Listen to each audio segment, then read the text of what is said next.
Hi, I'm Paul Beckwith. I'm in Ottawa. I'm heading downtown to see the truckers, and I just came across this little drone. I want to see what it's up to.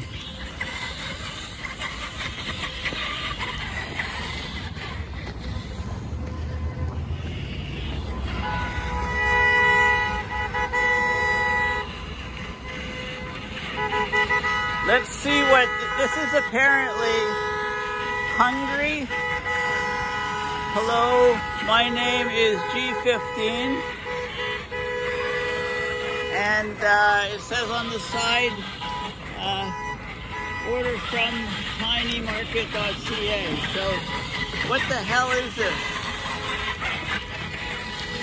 Let's just stop for a second. Ah, it's smart. And is there food in there? No. Oh, it's backing up. Ooh, I've confused it.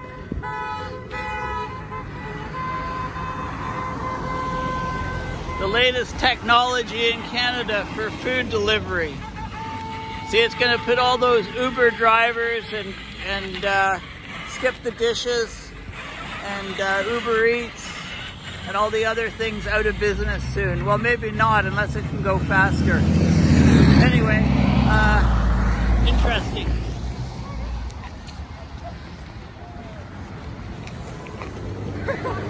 Too bad I couldn't access any food in the thing. Let's see what these people, how they respond to this thing.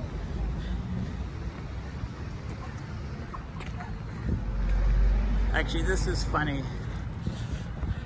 Let's see if they like look at it or do what I did, stand in front of it.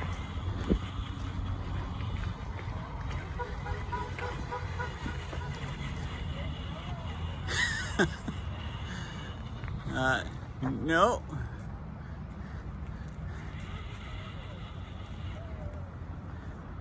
Watch, it might bite.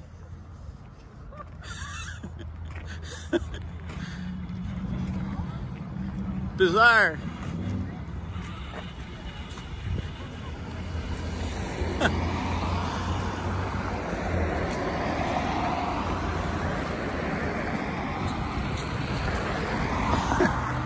I don't know.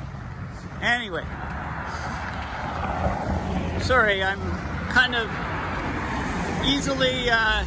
easily distracted by technology. You know, instead of all these gimmicks, we need something like that to take CO2 out of the atmosphere and methane, and to cool the Arctic to boot. Okay, so anyway, this is a main artery off the highway. I did a video earlier of all the trucks pouring down, and there's fewer of them now, but they're probably, they've all been gathering at Parliament Hill. So I'll just walk up and see what happens.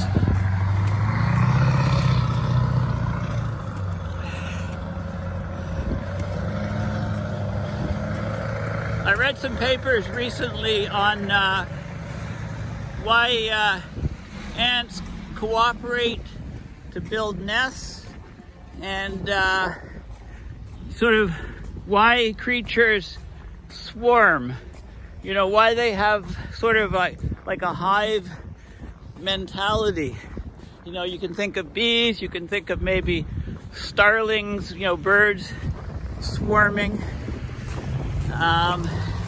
And that type of math, that nonlinear system, complex system analysis of behavior can also be found in protests.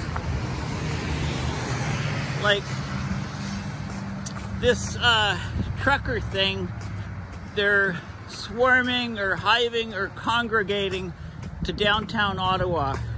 You know, Parliament buildings is kind of the focus. They're coming from all different directions in Canada, and you know, many from British Columbia started driving out here, and but there's other ones from northern regions, Sudbury, Thunder Bay. There's some from Kingston, There's some from the East Coast as well. And of course, with social media, they can find, you know, people just like to be heard, and people they don't like to be ignored. And you know, after 2 years of pandemic, you know, lots of people are frustrated with lockdowns, etc., etc. They just want this pandemic to end, and they act out in various ways. And you know what these truckers do, you know, they want a big party, basically. They want to gather together in groups and have a big party and try to shut down Ottawa. I don't know if they really expect to get government to change, but a lot of this is actually moot at this stage of the game, because the you know, with the Omicron variant being so transmissive, you know, it's rippled quickly through populations. So many people have had 2 vaccines, shots, plus a booster, plus catching Omicron, right, which builds up the antibodies in one's system. So all of these things, you know, should go a long way to protecting a good chunk of the population. And of course, you know, this variant I think this is a natural progression of how these pandemics work, right? Eventually, the variants, you get something, there seems to be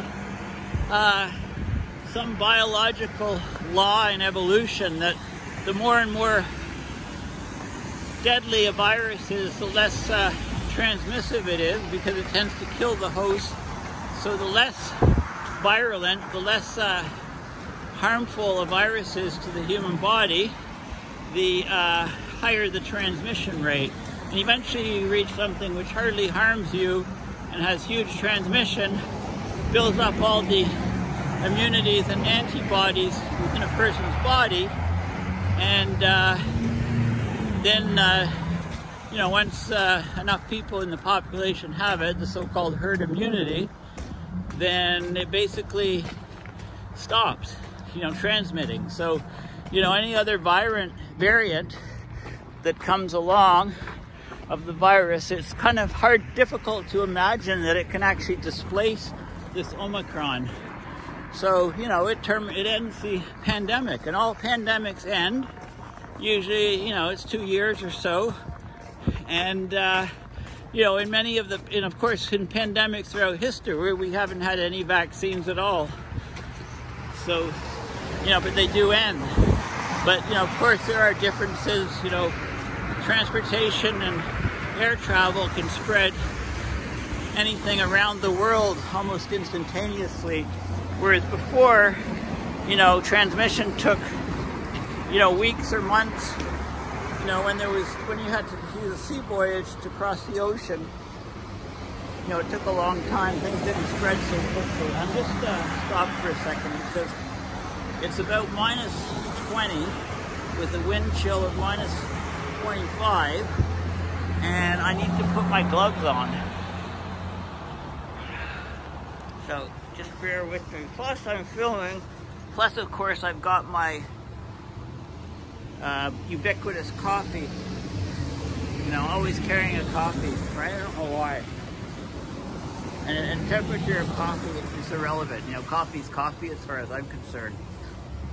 It doesn't matter if it's warm or ice cold. Okay, there we go. I'll continue. So I should just drink this thing. So anyway,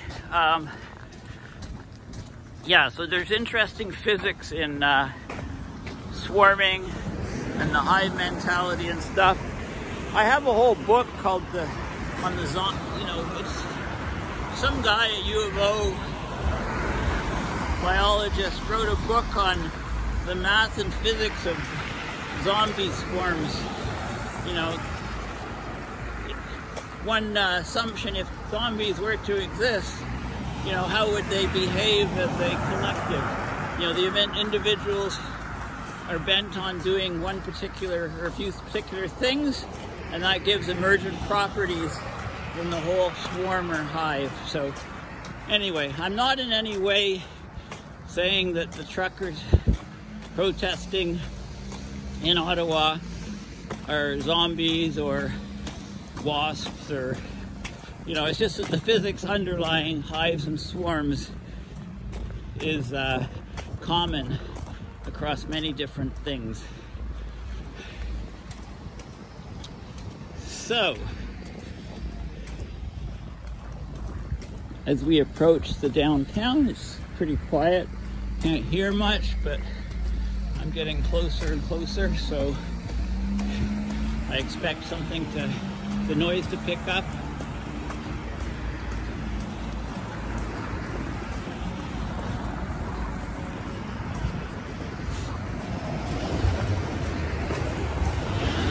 So, you know, with social media, it's very, very easy to organize large groups of people, right? And of course, when you get large groups of people doing something sort of in phase, that's when you can get a disruption of the system. You know, think of the example, you know, if you could coordinate everybody on the planet to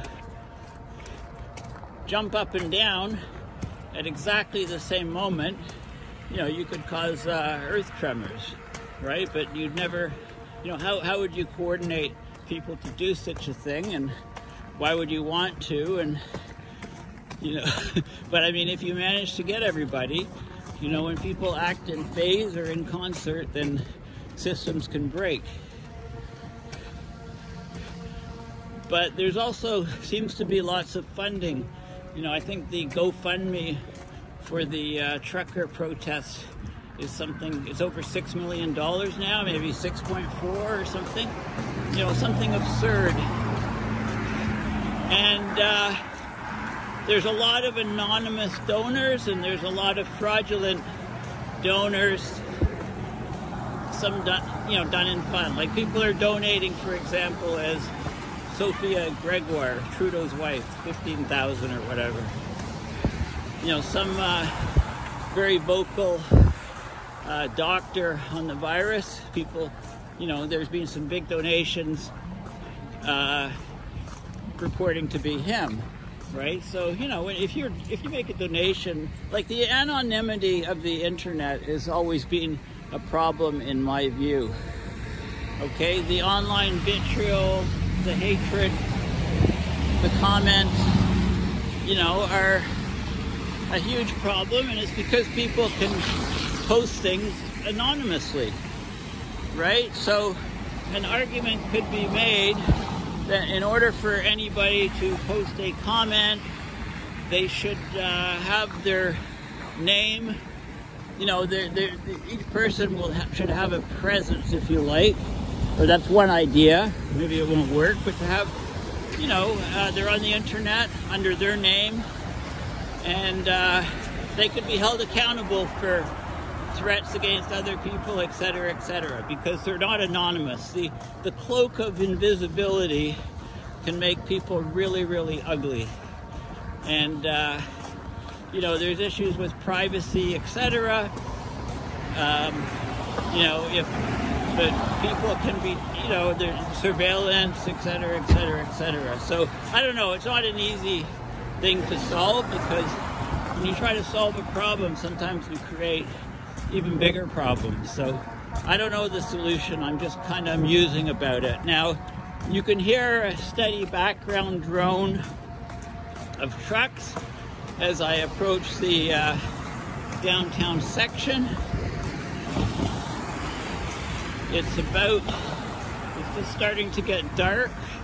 It's about 5 o'clock, just before 5 o'clock on Friday, January 28th. I'm going north on Kent Street to the downtown core.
hard to argue about freedom, right? I think every protest should have the people waving Canada flags and yelling freedom, freedom, freedom. It doesn't matter what the issue is.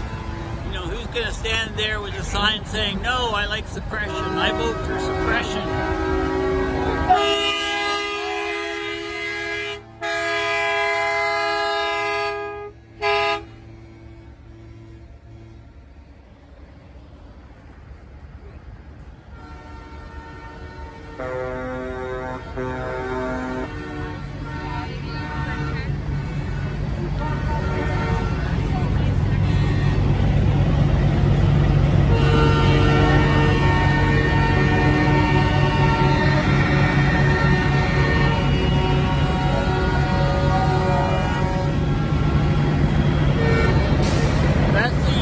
Truck I was at earlier, trying to talk to the guys, and I walk towards it and the guy rolls up the window.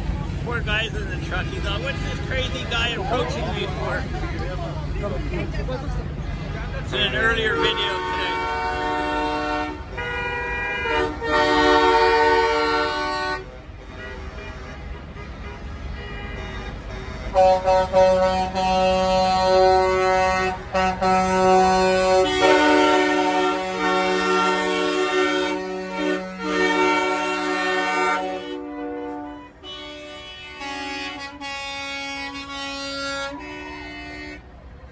I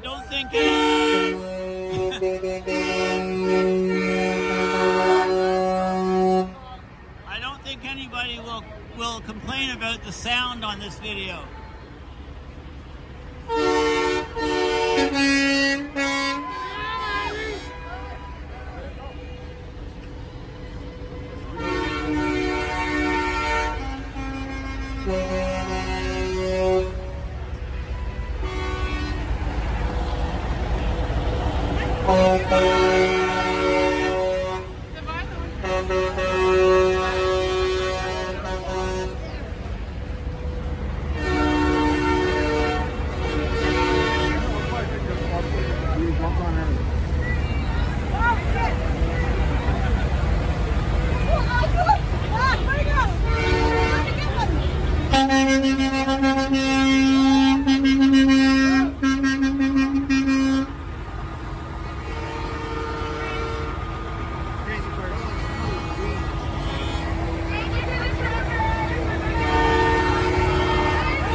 I wish you had Priscilla. I'm gonna get late. American bully. Aren't you glad you live in a free country? You know, you can come and protest like this, no problem, right in front of the Parliament buildings. And then hopefully all of Canada knows it's be the best Canada Day. I mean, who's going to argue about freedom? Like, I'm not going to carry a sign saying, no, I vote for suppression, you know, suppress everybody. So, you know, you just have to carry a flag and say freedom and, you know, for any issue, right? Yeah, anyway, have a nice day.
anyway, if you want to get a cheap buzz, this is the street to walk up on now. You know, the smell of pot is so strong, you don't even need to, you know, pay anything. Just walk around and breathe deeply and get a buzz. There's so much smoke. They should thank Trudeau for that, right? Legalizing pot.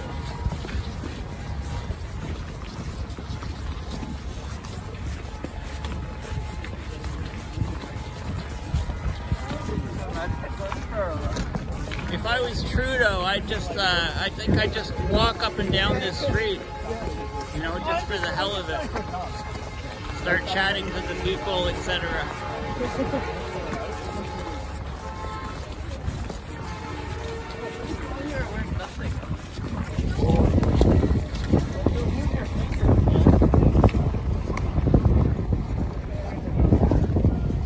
Okay, so I'm getting a bit out of the main action here, so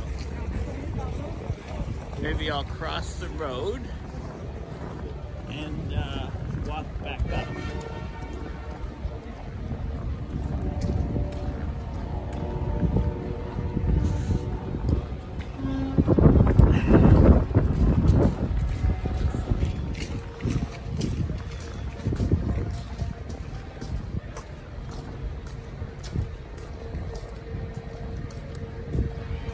By the way, that big fence in front of the building, it's a huge moat behind it filled with alligators.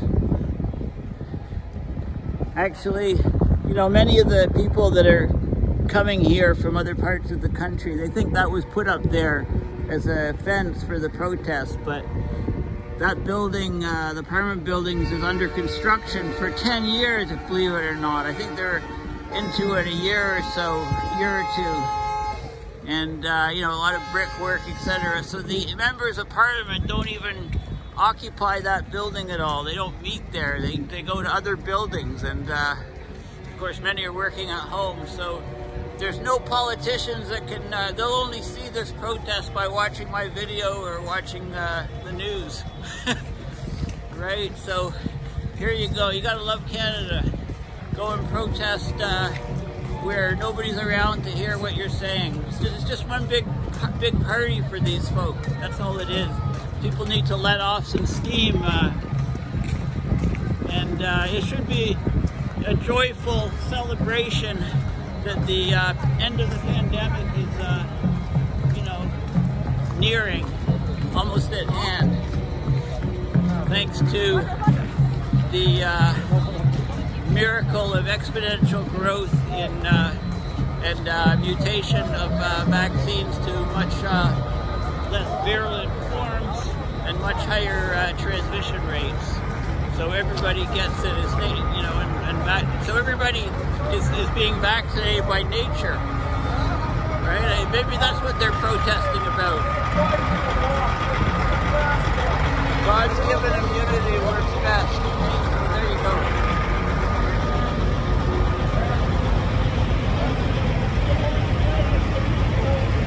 Freedom, freedom, yay, freedom.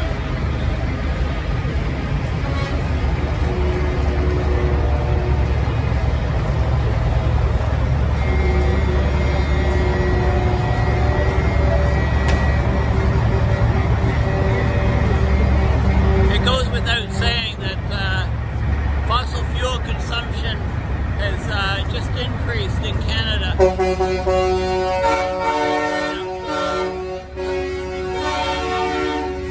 Somebody should do a calculation as to the carbon footprint of a trucker protest with several thousand trucks.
counter protests, right? You know, by the subversives, the anti-freedom coalition. I mean, everybody wants freedom, unless you're a dictator. That's the whole thing. Vaccines are supposed to give you freedom to do what you want, to get back to a normal society, right?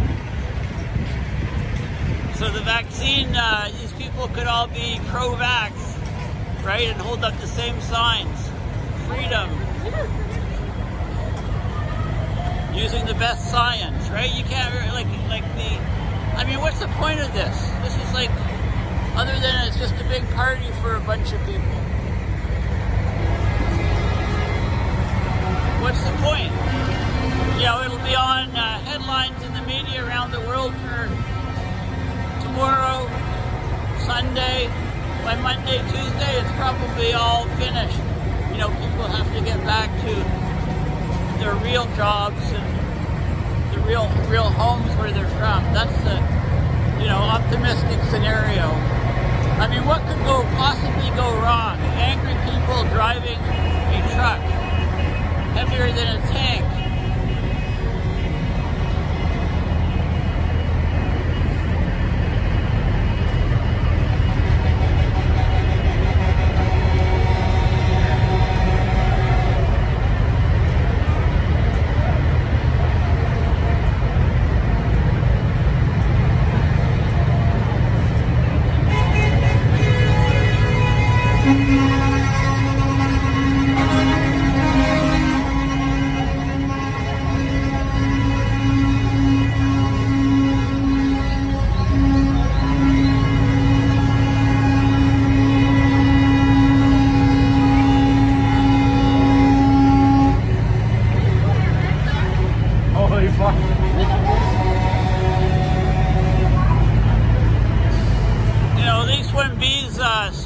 They do something productive, right? They protect the queen and they make honey, right? Well, I guess this provides jobs, lots of overtime for the police. You know, they get to be in the Guinness Book of World Records for having the longest truck convoy. You know, who knows how long it is, if the truck's got end to end. How many kilometers, but probably a world record.